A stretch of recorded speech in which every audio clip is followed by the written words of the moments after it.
안녕하세요, 루나입니다. 여러분, 혹시 이런 적 없으신가요? 밤새워 기획안을 쓰고 트렌드란 트렌드는 다 분석해서 야심차게 캠페인을 론칭했는데 반응이 싸늘할 때요. 저도 팀장 달고 나서 첫 프로젝트가 그랬거든요. 숫자는 안 오르고 팀원들 보기는 민망하고 나는 마케팅 센스가 없나 자책하게 되더라고요.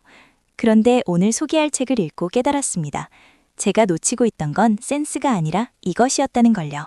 우리는 흔히 마케터라고 하면 스티브 잡스처럼 검은 터틀넥을 입고 혁신적인 프레젠테이션을 하거나 세상에 없던 카피를 써내는 천재를 상상하죠.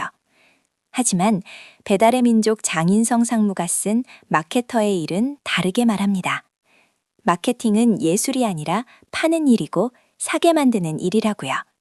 그리고 그 시작은 아주 평범한 우리 일상 속에 숨어 있습니다. 저자는 말합니다. 소비자로서의 경험이 없는 마케터는 요리해 본 적 없는 셰프와 같다고요. 여러분은 최근에 무엇을 사고 와, 이거 진짜 좋다라고 느껴본 적이 언제인가요? 마케터는 누구보다 예민한 소비자여야 합니다. 내가 내 돈 쓰고 감동해 본 포인트, 불편했던 순간, 그 찰나의 감정이 바로 기획의 씨앗이 되니까요. 저는 예전에 데이터를 볼 때 클릭률, 전환율 같은 숫자만 봤어요. 하지만 이 책을 읽고 나서는 사람을 봅니다. 지하철 옆자리에 앉은 사람이 어떤 앱을 켜는지, 친구가 왜 그 식당을 예약했는지 관찰하는 거죠. 마케팅은 결국 누군가의 마음을 흔드는 일이잖아요. 그러려면 그 누군가가 무엇을 좋아하고 싫어하는지 스토커처럼, 아니 짝사랑하는 사람처럼 지켜봐야 합니다. 책에 이런 내용이 나와요. 마케터에게는 노는 것도 일이라고요. 맛집 줄서기, 넷플릭스 정주행, 멍하니 여행 가기. 이 모든 게 시간 낭비가 아니라 경험 자산이 됩니다. 저도 워커홀릭이라 주말에도 이 생각만 했었는데 이제는 억지로라도 핫플레이스를 가요. 거기서 사람들이 어떤 포인트에서 사진을 찍는지, 메뉴판은 어떻게 생겼는지 보거든요. 그게 다 제 무기가 되니까요. 그런데 여러분, 마케터가 가장 먼저 설득해야 할 고객이 누군지 아세요? 소비자가 아닙니다. 바로 우리 옆자리의 동료들입니다. 디자이너, 개발자, 영업팀을 설득하지 못하면 그 캠페인은 세상에 나올 수조차 없어요. 저자는 개떡같이 말해도 찰떡같이 알아들어라는 말은 직무유기라고 해요. 명확하고 친절하게 왜 이 일을 해야 하는지 동료의 언어로 통역해주는 게 마케터의 핵심 역량입니다. 일을 시킬 때 무작정 이거 해주세요 라고 하면 누구도 신나서 하지 않죠.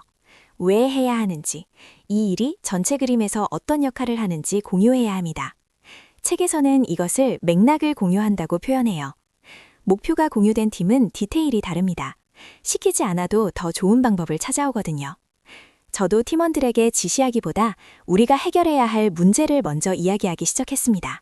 마케팅의 성패는 거창한 전략보다 아주 사소한 디테일에서 갈립니다. FC 메시지의 말투 하나, 배너의 버튼 컬러 하나가 고객의 기분을 좌우하죠. 고객은 논리적으로 설득당하는 게 아니라 배려받는 느낌의 지갑을 엽니다. 이 정도면 됐지라고 타협하는 순간 고객은 귀신같이 알고 떠나요. 끝까지 집요하게 파고드는 태도, 그게 프로와 아마추어의 차이입니다. 고객의 상황을 구체적으로 상상해 보세요. 우리 이벤트를 볼 때 고객은 출근길 만원 버스 아닐까요? 아니면 자기 전 침대 위일까요? 저자는 단순히 20대 여성 타깃이 아니라 오늘 야근하고 지쳐서 매운 떡볶이가 당기는 대리님처럼 구체적인 페르소나를 그리라고 조언합니다. 대상이 구체적일수록 메시지는 날카로워지고 공감의 깊이는 더해집니다. 이 책의 핵심은 결국 태도입니다. 마케터는 타고나는 게 아니라 만들어지는 거래요. 호기심을 가지고 더 나은 방법을 고민하고 실수를 통해 배우려는 태도요. 저도 처음 팀장이 됐을 땐 모든 걸 다 알아야 한다는 강박이 있었어요. 하지만 모르는 건 모른다고 인정하고 배우려는 자세가 오히려 성장을 만들더라고요.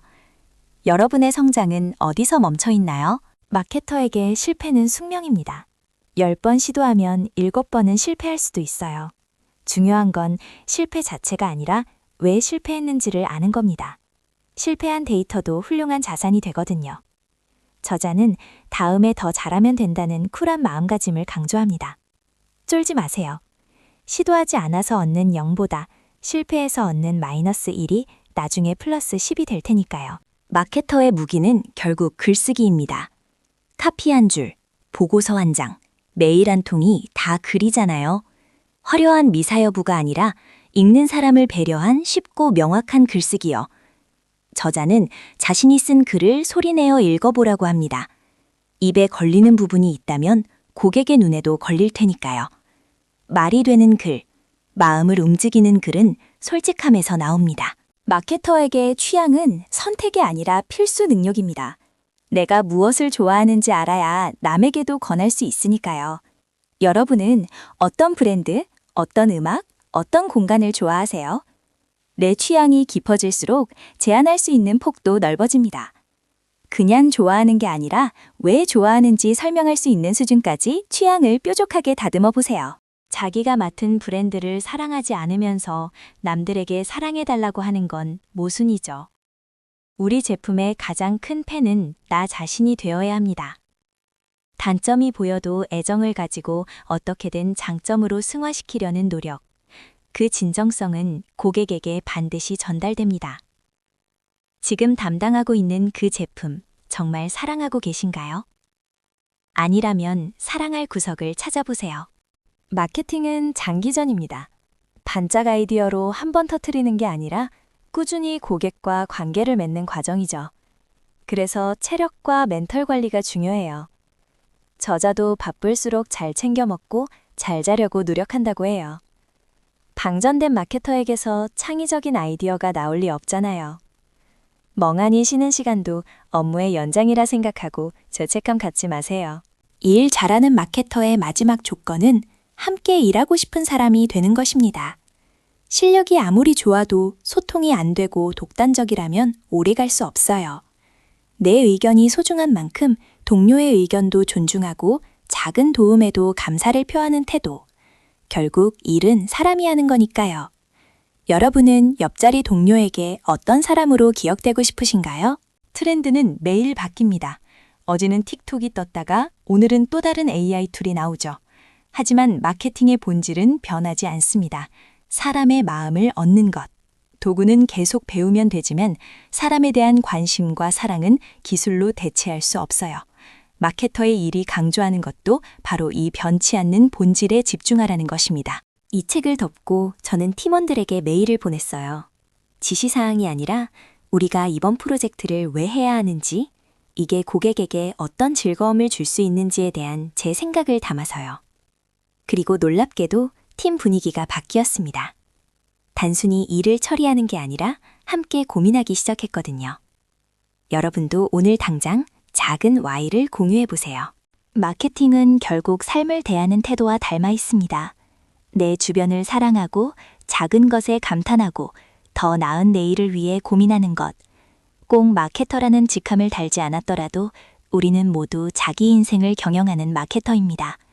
오늘 하루 여러분의 일상 속에서 발견한 작은 설렘은 무엇이었나요?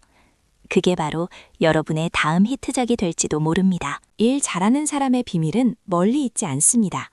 오늘 점심 메뉴를 고를 때, 동료에게 말을 걸 때 아주 조금만 더 관찰하고 배려해 보세요.